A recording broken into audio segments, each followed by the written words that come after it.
Le maritime est en effet responsable de 3% des émissions de gaz à effet de serre à l'échelle mondiale. C'est l'équivalent du Japon, qui est le cinquième pays le plus émetteur. À l'échelle européenne, le transport maritime est responsable de 16% des émissions de gaz à effet de serre. Et si on fait rien, le maritime finira par représenter un tiers de nos émissions. Et on ne doit pas s'arrêter à cette lecture et jeter le bateau avec l'eau du bain. Le transport maritime, c'est aussi dès aujourd'hui 13 grammes de CO2 émis pour transporter une tonne de marchandises sur un kilomètre. Par comparaison, le train, c'est 2 fois plus, le transport routier, 7 fois plus, et l'avion, 45 fois plus.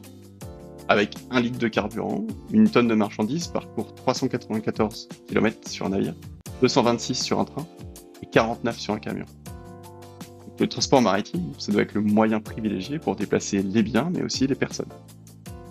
En revanche, même en comparant de manière exhaustive les chiffres sur les gaz à effet de serre, il faut noter que cela ne nous renseigne pas sur les autres types d'impacts. Il y a 9 limites planétaires. Si on reste sur les chiffres des émissions, le maritime est par exemple responsable de 9% des émissions d'oxyde de soufre. C'est un type d'émission qui au contraire refroidit l'atmosphère. C'est une très bonne nouvelle si on occulte le fait qu'elle détruit les poumons et provoque des pluies acides. C'est pour ça que l'OMI, l'Organisation maritime internationale, a mis en place des règles très strictes concernant la teneur en soufre dans les combustibles utilisés. Je crois donc qu'il faut toujours replacer les chiffres dans leur contexte. Et aussi ne pas oublier que l'impact environnemental il ne se limite pas aux émissions de gaz à effet de serre.